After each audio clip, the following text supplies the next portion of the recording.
Nana Ora Covenant Century, first vice chairman at the Man New Patriotic Party MPP Ashanti Leading Comofia, Media Papa Pauli, streaming live or your social media as official Facebook page called on a paying income. Richard for Admakizuba, about your main income. Papa, Mamicha, and Mamicha with you. It's for Joso.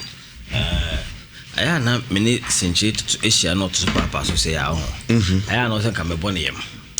But me mammy ni pano me boni ya mami Kofi ana mami so no me kuntokwa enti media o me adam for pan senchi mami ni papa no wow enti ana me boni ya mami Kofi no e na wo fa na we ni say na me chia no na me yam de wutimi mo babia ade ensu ni ka na mboa na ubai maseda maya fast yama maneka so no to papa so no media na amana fa so issues about the economy, yeah, the facts and the figures, data, any of the discussing. And yeah, we see. The fact is that President Akufo-Addo, watching business saying, see physical comment commander in Ghana, watching business saying, and in 2020 no started JBC. As at last year, no, at cross over 120 billion. As at 2019, December 31st, no, cross over 120 billion. What I say? 2019 COVID new. President Akufo-Addo, oil revenue. When you see ubia, oil revenues as at March 2020, no when you 141 billion. Taxes are waji. Waji tse kwame kumate Ghana. Waji taxes in ubia. Taxes are waji. Now, this year, we over 110 billion. But what I say? Now, this year, they also had the after March, what they account there, what they call 150 billion. Now, I'm so quite as well, my own. Most entry for Mona, most so MPP for some Mubuas and my personal. But I make a disability law. Okay, them. You say, rehab center. Yeah. As I say, when my family this assembly time, I buy wouldn't need foresight. And we say, unyame boy, no deformity a can you home. And then or buying you say your hospital, Dr. Shah, as it way the aquano. For me, Edu say, or ye healthy deformity be a name. Near started pen row, deformity one year started pen and row. In the abofono, such facilities, or more ye. Now, population rise, no. Now, Quayana, or more deformities, and also no. It's attendant rise, everybody. Now, buy a dream, bonny wood, even quite a mema dream, I dream bonny wood dream. And when you're watching, mema dream, I make a bang where I dream bonny wood dream. Ever deal. Enquire or more dachi. Ejina buying she papa so. Wako fast as na enquire no school no EDC assembly. Was a monza. So we won't expand that facility. We won't modernize it. My major rehabilitation. Anyway. I'm talking about expansion. Was it rehabilitation? Compared to got the transit pin to go. Adam was also mediocre governance. But at least they are destroying the facility. You don't make room for expansion. Population wise, you're not making room for expansion. You are destroying the what is there. What's the rehabilitation? You are making governance cheap. Papa is always so. This is wickedness of the highest level. Because of expansion. Expansion. Who you are buying who? That's a facility. Not any paper does one. What you do is you create room for expansion. Yes, as na nano me jade to. And I have to assembly. I'm going to see no now uni silver. Now oko ware. Njenye baby and see dime Emma warm. Jesus baby and Quano more bro from Quarano Holland is the assembly. Please. Nipe diablo muka just omu diablo. Omu nyune mo bro from. Omu ya bro.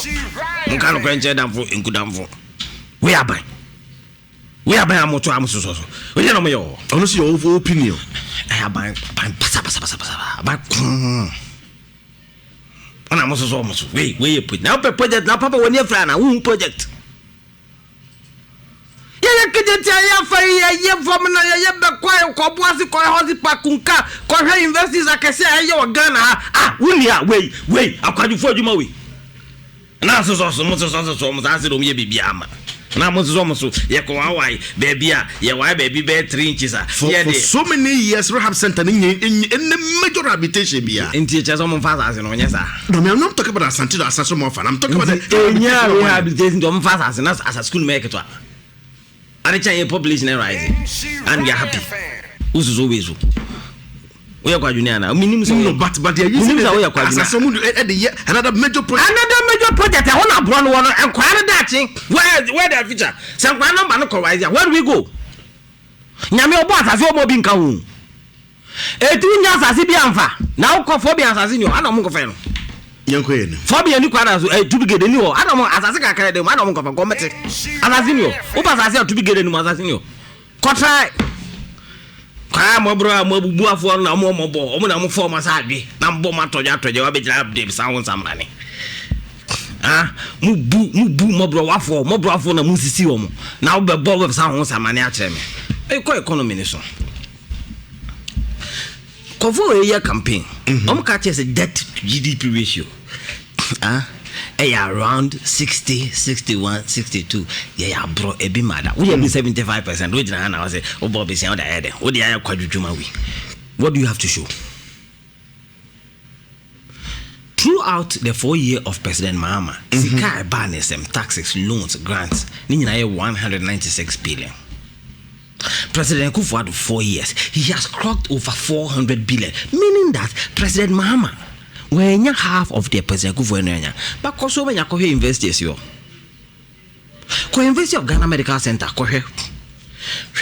interchange JC, Kwame Nkrumah Circle, there were Kaswa,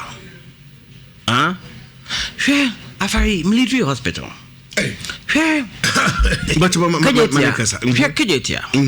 Look at all the various massive projects across board. Terminal 3 Airport. Kumasi Airport. Look at all beautiful things that President Mahama has got to show with this little money. And Penny Force said to whom much is being given, much is expected. And when you are hitting 75%, it's projected 76.7%. Would they admit they see they are projected 75? The projection, it's the actual is that they are around 75%. That unprecedented. Visa Kwame Nkrumah Ghana. This is the worst economic indicators we are witnessing, and we want to blame it on COVID. Now 2019 COVID oh. So are we back to HIPIC or you've not been declared HIPIC? Sir, me tell you what say. IMF is on declaring HIPIC. The question I ask is that do we read before we talk? Is it IMF that declared us HIPIC in 2001? Yeah, IMF they declared HIPIC. But say IMF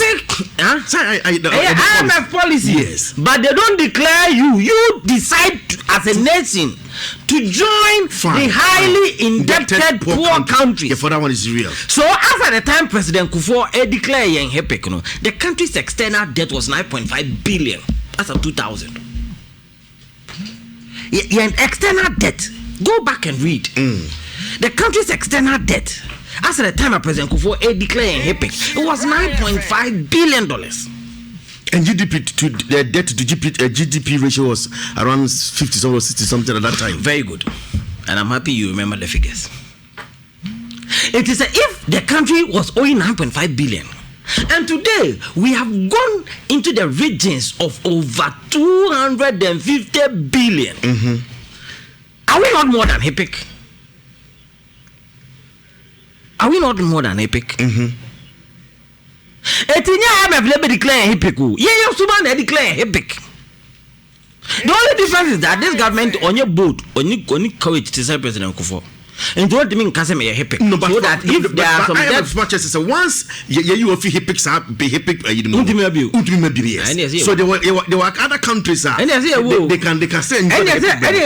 but for Ghana they admitted onto the HIPIC list. Yes. And is okay they always says because so declare HIPIC you more debt cancellation. Exactly. What I say ya boa am restructure economy no when you reliefs no e be now the akwaku other sectors I bet me have engineer. But IMF says here film and I make a senti Akufo-Addo amaya west.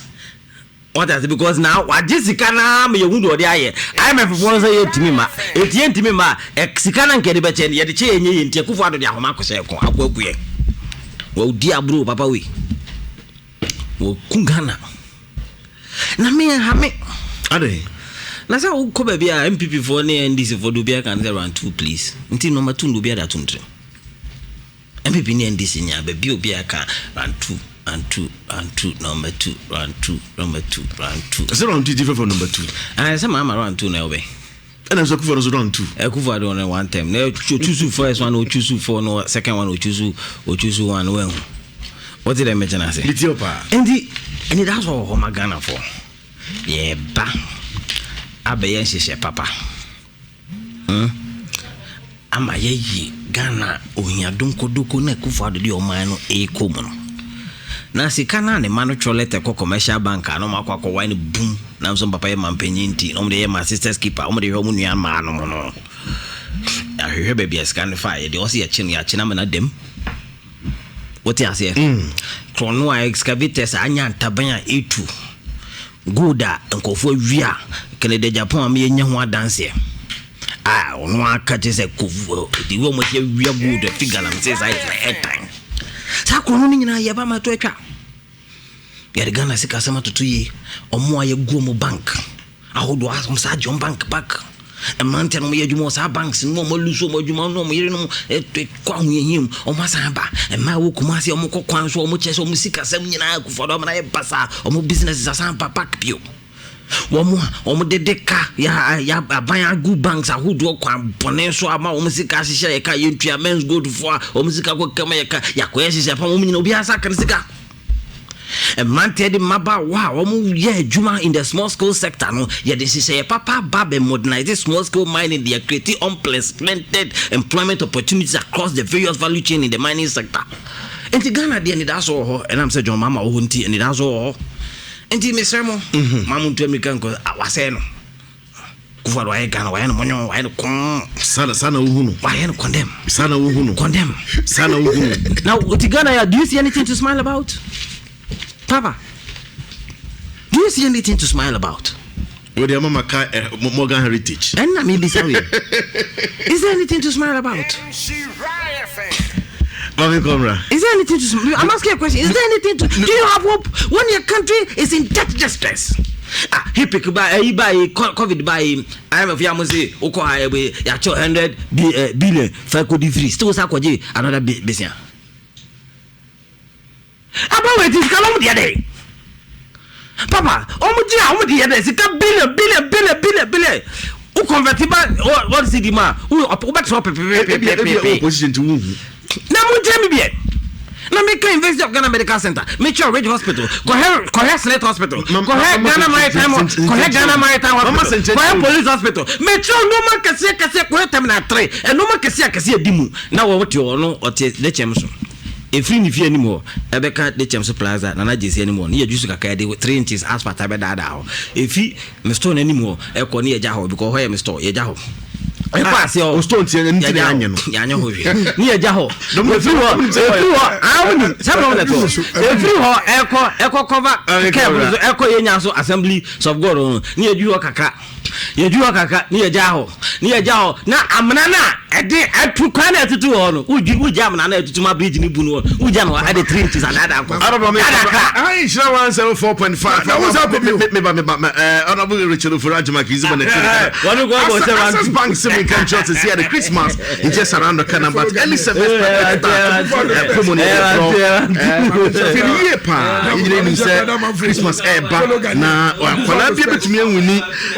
PS5, bicycle, tablet, and many more. Winners will be participating in Access Got Talent competition. Access Got Talent competition. Nina so participating in the Quiz Sunday fastest finger game. So but Dari a star 90 hash star 123 hash. Tiniepa Crazy Sundays fastest fingers game. Akwalebia and also Dari star 90 1 star 123 hash star 901 star 123 hash. Every Sunday be a 3 p.m. pepe na obetumi win weekly prizes. At the same time, we're calling the big dream between album and one is sold 200 cedis at the better existing bank account. That's early service account. No one up to 100,000 Ghana cedis. That is shares. That's the future supported by Mauba.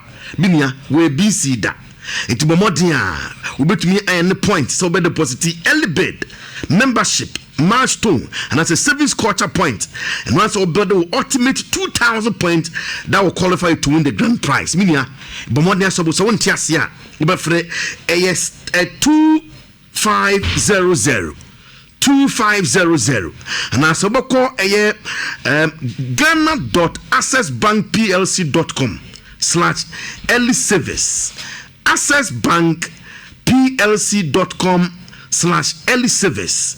Number more than when your details acquire the first one main Christmas be on to participate in the early service perfect promo ibi na that chance so much papa. Terms and conditions apply. Access Bank more than back. Inshira 104.5 no pay 2 vines me can just money abra so ya no pay there aduane ya ready at 10 o'clock ya obetumi aba na ya deliver dia bro baby obi na de bro in 10 na no problem cry wa shawama or sanso pizza or your local and continental food and no answer modia no afre ya 020532231 that's 020532231 you want who share so you do a about wa kasa o true van hotel banso a yesanso so e wo more than 2,000 capacity place between your birthday no wedding reception na yesanso so e wo a big facility between the your conference hall and it's be a conference near there obi aja to the true van hotel there